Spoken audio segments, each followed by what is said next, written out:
होणार आहे ती एक स्त्री, ती म्हणजे माती.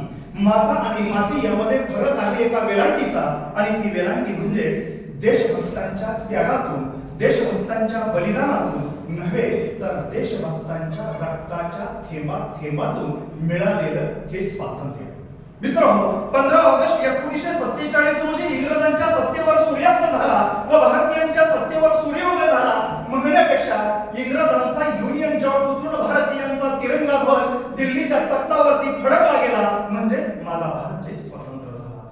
15 ऑगस्ट 2022 रोजी भारतीय स्वातंत्र्याला 75 वर्ष पूर्ण झाली. त्या निमित्तानं स्वातंत्र्याचा अमृत महोत्सव संबंध भारत देशभर थाटामाटात साजरा केला गेला. मित्रहो, या निमित्तानं तुम्हाला आणि मला एका गोष्टीची काळजी घ्यायची आहे. ज्या देशभक्तांनी हे बलिदान दिलं, त्या देशभक्तांनी दिलेल्या बलिदान वाया जाणार नाही याची आपल्याला काळजी घ्यायची आहे. याची ताकद जर कशात असेल, ती ताकद आहे फक्त शिक्षणात. शिक्षण हे समाज परिवर्तनाचं साधन आहे. शिक्षण हे विद्यार्थ्यांच्या सर्वांगीण विकासाचं साधन आहे. मित्रहो, स्वातंत्र्याच्या पूर्वी आमच्या भारत देशामध्ये मेकॅलेच्या विचारसरणीवर चालणारी शिक्षण पद्धती होती. स्वातंत्र्याच्या नंतर प्राथमिक शिक्षणाचं सार्वत्रिकीकरण करण्यासाठी प्रयत्न केले गेले, परंतु म्हणावं तेवढं यश मिळालं नाही. अजूनही माझ्या शिक्षण व्यवस्थेच्या समोर अनेक आव्हान आहेत. त्यातील पहिलं आव्हान मी सांगेन, पायाभूत सुविधांचा अभाव. पायाभूत सुविधांच्या बाबतीत जर विचार केला तर आज आमच्या भारत देशामध्ये अशा काही शाळा आहेत, त्या शाळेला एक पक्की इमारत नाही, भौतिक सुविधांचा अभाव आहे. त्याचबरोबर पिण्याच्या पाण्याची सुविधा नाही, क्रीडांगणाची सुविधा नाही, तसेच शौचालयाची सुविधा नाही, मुतारीची सुविधा नाही. त्यामुळे पायाभूत सुविधा हे एक महत्त्वाचं आव्हान आहे. त्यानंतर 2 नंबरचं आव्हान मी सांगेन, शिक्षकांची कमतरता. आज माझ्या भारत देशामध्ये 35% शाळा अशा आहेत की त्या 1 शिक्षकी शाळा आहेत, ज्या शाळेमध्ये 1 शिक्षक आणि 4 वर्ग आहेत. त्या माझ्या एका शिक्षकानं 4 वर्गातील विद्यार्थ्यांना शिकवावं की विद्यार्थ्यांना सांभाळावं हा प्रश्न निर्माण होतो. एक शिक्षक फक्त विद्यार्थ्यांना सांभाळू शकतो, शिकवू शकत नाही. मित्रांनो, यानंतर पुढचा आव्हान मी सांगेन, शिक्षकांचे प्रश्न. माझ्या शिक्षकांचे अनेक प्रश्न आहेत. त्या शिक्षकांच्या प्रश्नाचा आज कोणी विचार करायला तयार नाही. त्यांच्या वेतनाचा प्रश्न आहे, त्यांच्या पेन्शनचा प्रश्न आहे, याचा विचार केला गेला पाहिजे.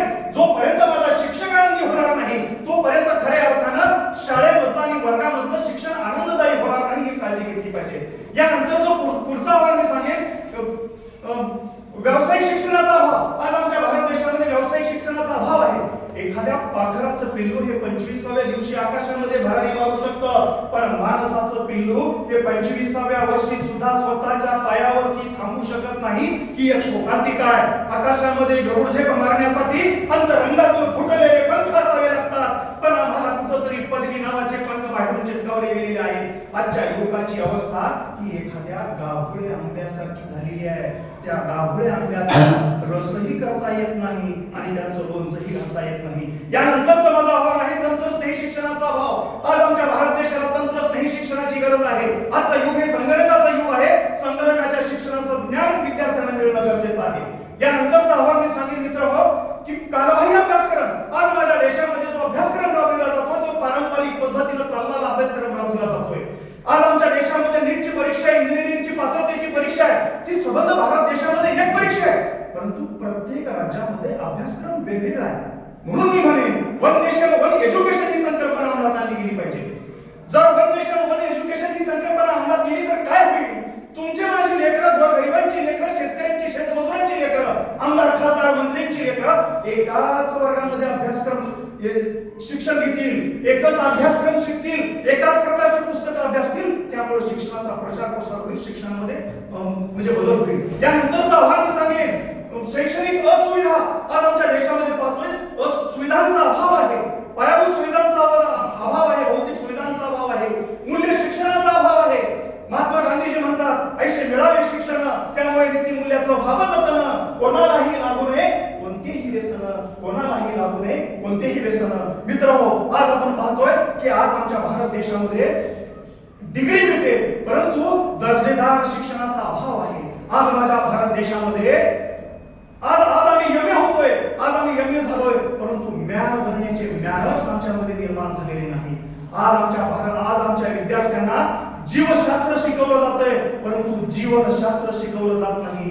आज आमच्या भारत देशामध्ये आज आमच्या विद्यार्थ्यांना यश कसं मिळवावं हे शिकवलं जातंय, परंतु अपयश कसं पचवावं हे शिकवलं जात नाही. त्यामुळं आज आमच्या विद्यार्थ्यांना माणूस घडविणारं शिक्षण आमच्या वर्गामध्ये निर्माण झालं पाहिजे. मित्रांनो, याही पुढे जाऊन सांगेन, आज माझ्या देशामध्ये, आज माझ्या वर्गामध्ये मूल्य शिक्षणाची गरज आहे. आज माझ्या देशामध्ये, आज माझ्या वर्गामध्ये तंत्रस्नेही शिक्षणाची गरज आहे, ज्ञान रचनावादी शिक्षणाची गरज आहे, व्यावसायिक शिक्षणाची गरज आहे, परवडणाऱ्या मोफत आणि सक्तीच्या शिक्षणाची गरज आहे. मित्रहो, आमच्या भारत देशाचा जर विकास करायचा असेल, तुमच्या माझ्या युवकांनी, तुमच्या माझ्यासारख्या तरुणांनी त्या गोष्टीचा विचार केला पाहिजे. माझ्या वर्गातून जो काही विद्यार्थी घडणार आहे तो 21व्या शतकातील आव्हान पेरणारा विद्यार्थी घडला पाहिजे. जगाचं नेतृत्व करणारा विद्यार्थी माझ्या वर्गातून घडला पाहिजे. त्यासाठी आपण सर्वांनी मिळून प्रयत्न करूया. या प्रसंगी मी म्हणेन, ना समझो नदी का बहना बदलेगा, ना समझो नदी का बहना बदलेगा, ना समझो पर्वत का झुकाव बदलेगा. अरे बदलेगा, जरूर बदलेगा. थोड़ा तुम बदलो, थोड़ा हम बदले, जमाना जरूर बदलेगा, जमाना जरूर बदलेगा. मी एवढंच म्हणेन, हे विषम चित्र आम्हाला बदलायचं आहे. हे विषम चित्र आम्हाला बदलायचं आहे. अज्ञानाच्या दोरखंडाने जखडलेल्या भारत मातेला मुक्त करायचं आहे. अखंड भारत, समर्थ भारत, सुजलाम सुफलाम भारताचं स्वप्न साकार करायचं आहे. सुजलाम सुफलाम भारताचं स्वप्न साकार करायचं आहे. मित्रहो, या भारत देशाचे आपण पाईप आहोत, या भारत देशाचे आपण आधारस्तंभ आहोत, आपण नागरिक आहोत. आपण सर्वांनी मिळून प्रयत्न करूया. चांगल्या कामाची सुरुवात आपण स्वतः करू. आपण सुरुवात स्वतःपासून करूया. आपल्याला यश मिळाल्याशिवाय राहणार नाही.